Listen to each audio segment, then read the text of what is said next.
oco kopica siva, po selima ja deda kaziva, po selima da kazuje jade, po selima da kazuje jade, po ranile i djevojke mlade.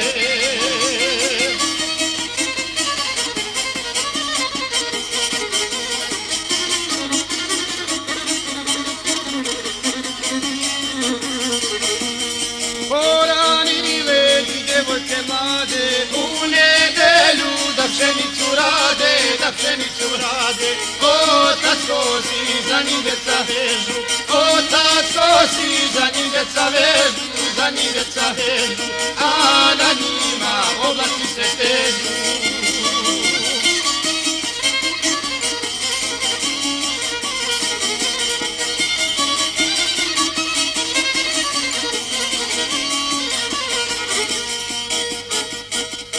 Kad je otac oblaku pazio, ovako je djeci govorio, ne radite moja djeco mila, ne radite moja djeco mila, dok ne prođe ta Božja sila.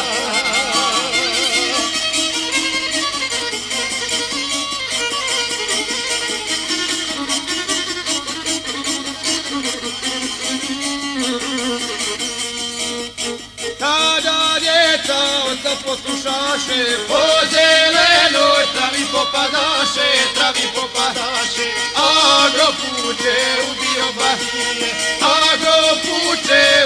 badije, ne probira mlađe ni starije.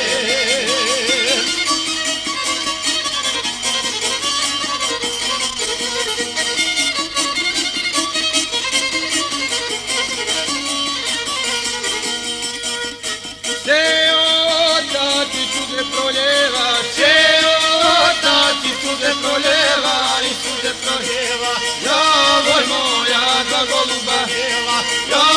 moja dva goluba bijela, ubijena, nezaboravljena.